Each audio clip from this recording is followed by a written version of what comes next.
We're gonna react to one of the fastest football players, soccer players, in the entire world, and we're gonna start right now.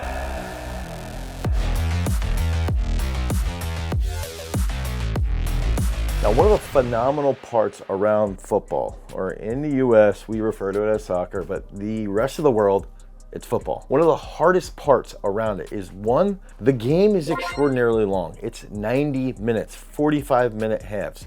Two, there's a lot of skill around what you're doing with your footwork, especially in regards to how you're handling your footwork.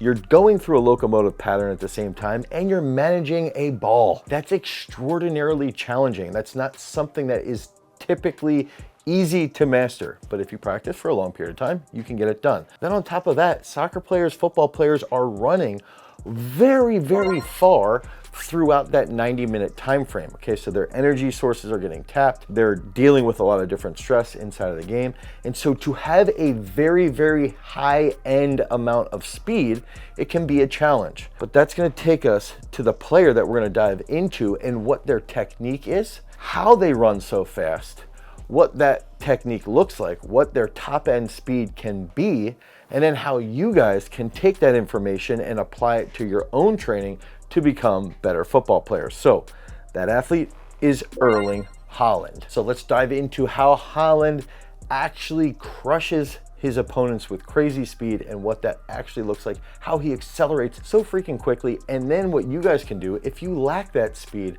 as you're moving forward in your competitive career. So let's get into this. Dude, let's just go back real quickly here.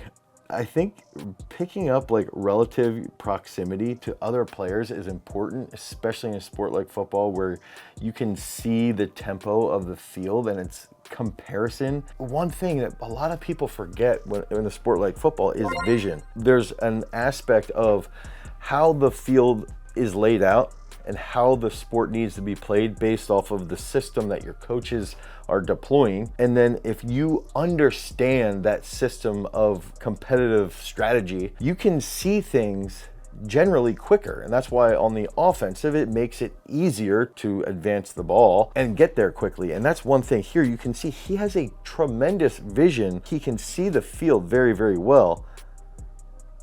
That's just insane. Just look at where he's at relative right here to this dude. That dude doesn't have the vision, right? Looks slow, shuffling along. And I want to point out here is that he sort of tucks his chin, almost like a sprinter in a drive phase. He almost tucks his chin, gets a little bit of a forward lean, and just drives. And you know, knees just below that 90 degree in the hip. Super long stride, brings that high heel up through for a nice long stride, and then just is accelerating like crazy, and then that puts him into a better position here. Now this guy could come out a little bit more, and that's the other crazy part, is that when you have someone like Haaland who's so fast and they have pretty good vision, you've got to have other athletes on the field that can respond to that vision as well. And then this guy sort of waits back, gets into position, but that sets up other options for other players.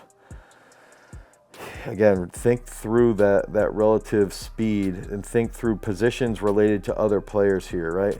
There he goes. He sees what's happening. He knows what position he needs to be in. And at the same time, he's got solid skills, right? He's got to get himself in that position based off his skills. And then that opens up for his teammates what they can be doing. And I'm pretty sure if I remember correctly, he's actually Norwegian, if I remember entirely correctly. Even that closing speed there, this reminds me of something that you would see almost like in the United States, something that you would see with like safeties closing in on a wide receiver tremendously fast. But look at the gap here to the ball. And then as you see at this point right here, he's probably about the equal distance from the goalkeeper. Now the goalkeeper has to make that decision. What am I going to do? Am I going to come out and play it, which he does, and he plays it not terribly, and Haaland gets into better position then and makes a good play off of that right here. And if you even see here, tremendous strength also through those joints for his agility. Now this is boom, cuts back in, and this is what we talk about all the time, right? Things that we would be doing inside of our training system on athlete day. on impulse day, that trunk control. Look at his trunk lean, and what happens is his hips, he knows how to handle his hips based off of the stability through his trunk. Enables him to cut extremely fast, okay, and then re-accelerate, and then also get himself into position to make a good shot from that left foot. Meanwhile, the goalkeeper doesn't do anything, and this dude's way slower than Haaland to make a play. It's like, how can we take what he's doing as a phenomenal freak athlete, you know, and he likely trains, he's playing all the time, he has tremendous vision, and even look at these passes are crazy to him because they know what he's capable of doing. When you have athletes that are this talented, it opens up the field so much more, and you're willing to put that ball, look at that, he threads the needle very, very well through that point with a lot of speed because he knows what Haaland can do. He gets some chases that he knows he's going to chase that ball down. And even here, when you're doing speed drills, so if you play football, right, I would argue probably 60% of your speed drills should be done because that's when you can become more advanced as a player, as a skilled player, is that you can handle the ball at very, very high speeds.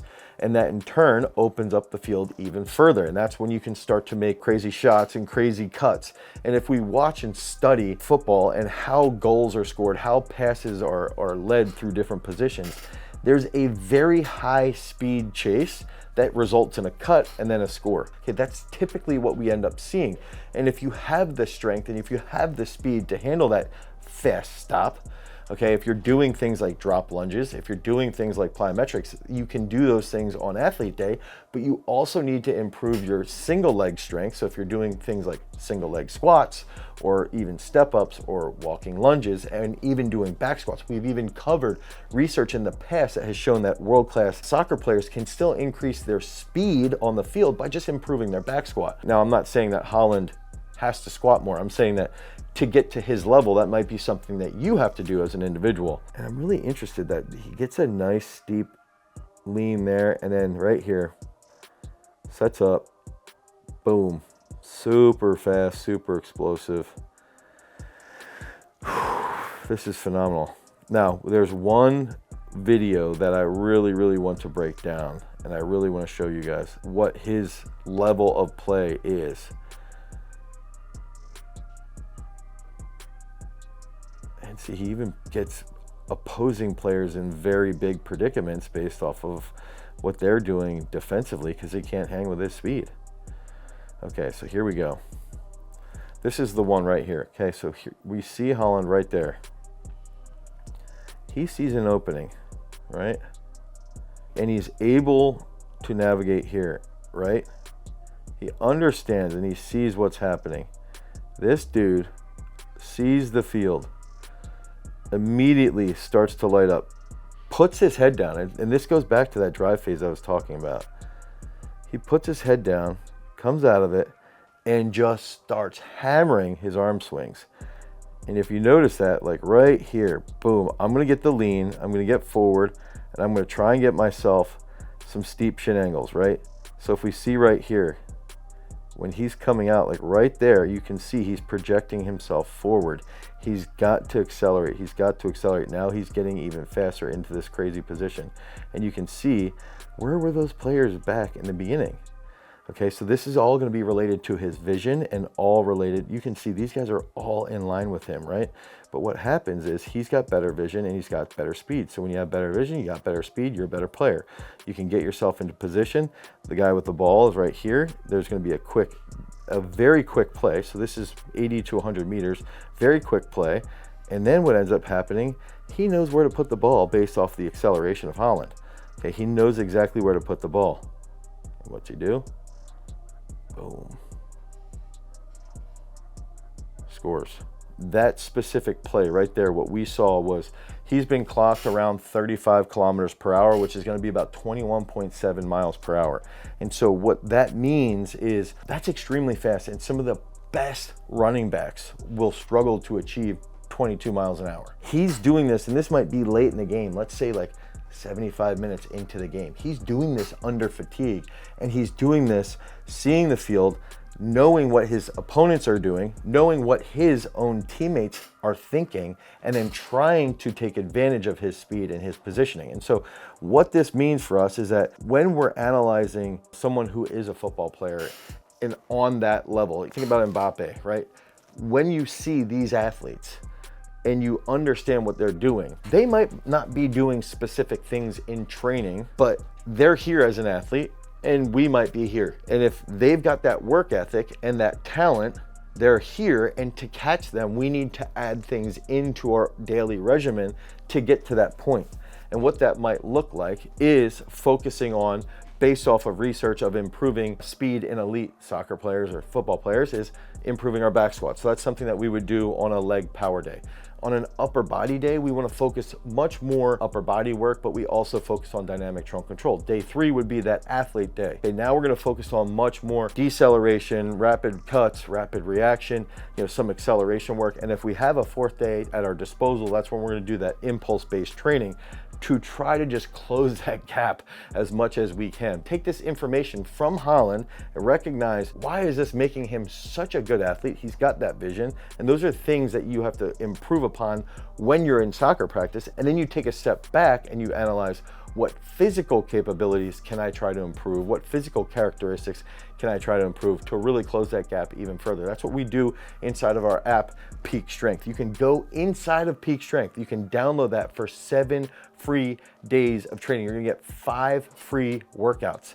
And inside, you're gonna have easy access to freak-based training. You're even gonna be able to select, I wanna train specifically for soccer. I wanna click on soccer. I wanna focus on my overall ability so that when I'm in the 75th, in the 80th minute, I can put my team in position to score that freaking goal so that you can become a freak. Because remember, if you wanna become a champion, you've always gotta cultivate your power.